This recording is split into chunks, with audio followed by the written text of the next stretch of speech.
Israel has launched a massive strike against Iran. Is this a dangerous escalation of the Middle East conflict, or is this more posturing? I'm Paul, U.S. Army combat veteran. Let's get to the bottom of it.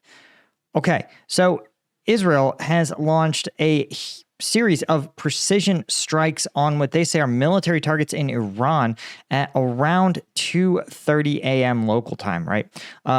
And by 6 a.m., of course, the IDF reported that its mission was complete and the fighters had returned home. And this is interesting for a couple reasons, most notably because these strikes are actually were done by Israeli fighter jets. And the fact that they were able to work through Iran's air defenses is itself pretty interesting. It reports that Iran's Air National Defense Headquarters reported military centers were hit in a number of different provinces. Iran said 4 soldiers were killed, according to the Iranian army. This is actually interesting because that's a really small number, in fact. Again, you're talking about a flight of dozens of aircraft hitting, again, sensitive military sites, presumably undetected by air defenses. And so you would think there would be more casualties if the Israelis were really here to do work. At this point, it seems almost like they're trading like symbolic tit for tat, because there's also reports that Iranian nuclear facilities and oil fields were left alone. These are targets the U.S. had tried to restrain Israel from attacking. The U.S. says it was made aware of the strikes, but was not involved in the action. And a senior administration official, of course, saying that this should be the end of direct military exchange between Israel and Iran. So I think this is really interesting and kind of troubling for several reasons, right? And we're going to talk a little bit more about sort of how this happened and the international reaction that is still kind of emerging here. But before I did that, of course, I would be remiss to not mention the fact that if you are looking to tackle your challenges just maybe with a little more vigor, you don't need to escalate an already unstable situation in the Middle East. You might just need a little extra caffeine. That's why you need Strike Gum, designed by yours truly from my time in Afghanistan, when if I wanted caffeine on a long combat patrol, I had to carry around military issue energy drinks. They're awful. They taste like cough medicine. And while the military issue ones were free, modern energy drinks are like $5 a pop. It's sort of insane. So Strike Gum is superior in every way. We have all the caffeine of an energy drink in each piece.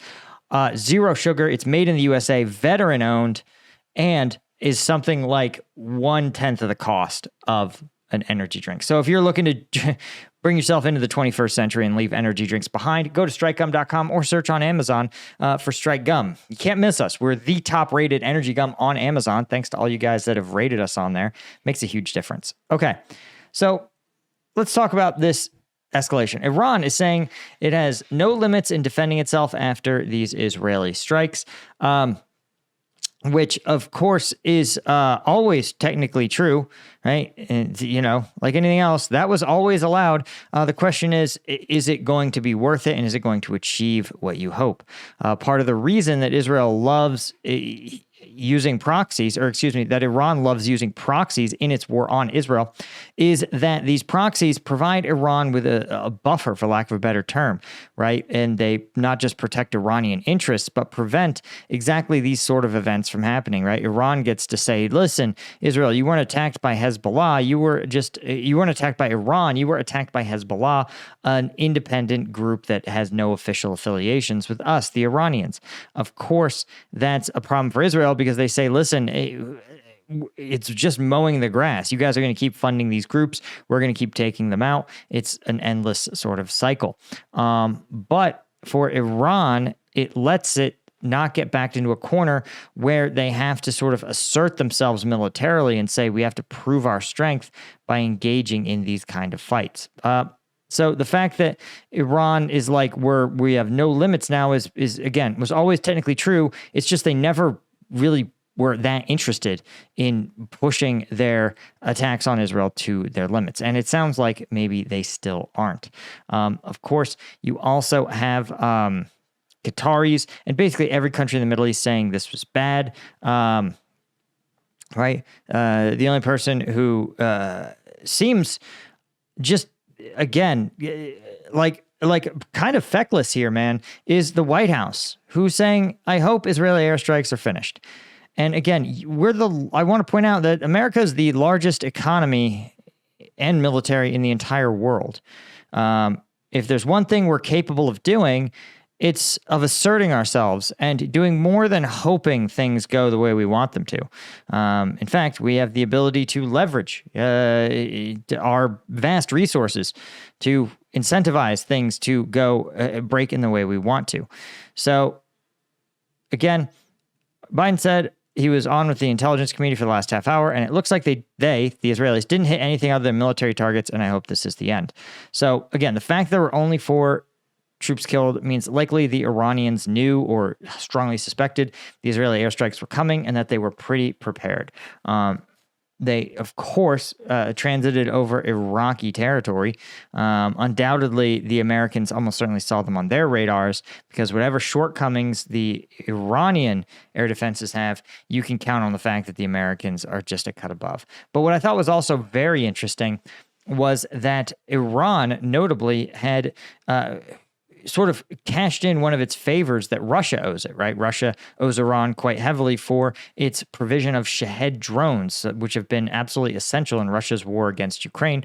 And Iran reportedly asked Russia, hey, we need your people to come in and look at our air defenses because you guys have been really refining your air defenses considerably, particularly fighting the Ukrainians who have a sort of Western, not just Western supplies, but also Western tactics. And so they've said, listen, we really want to see what you guys can offer us here in terms of guidance. And the Iranians, again, likely purchased a large number of Russian-made systems and structured them in kind of the Russian best practices kind of way. And so the fact that this flight managed to be successful and not really deal with Iranian air defenses, to me says one of two things. One is that Iran was like, listen, launch these strikes. We're not going to shoot down your planes because that's going to cause a whole other thing. You can attack these military targets. Our guys are going to be evacuated or hunkered down. Don't go after our most important targets. Fly back. High five yourselves and say we'll all say that we showed that we're big tough guys and we're going to wrap this thing up, right? And Israel's going to say we're going to keep focusing on your proxies. That's one theory. The other theory is that, which I think is more likely, is that the Iranian air defenses are just dog shit. They just weren't cut out for it. The area was too great. The Israelis knew something the other ones didn't, or the Israeli fighters have some kind of electronic jammers or something else that's preventing Iranian air defenses from getting a good lock. All of which are possible, but again, a sign that the West still has some tricks up its sleeve if it wants to use it. Anyway, guys, that's all I had. Thank you to the Colonel tier members of CompFNews.com like Bill Collier, Robert Colburn, Guys, Martin, Eugenia, Questa, Chris Gorsuch, Francis Karius, Al90, and Petra Teruru, as well as all of our Lieutenant tier members. Could not do it without you guys. I appreciate you so much, and I'll see you in the next one. Cheers.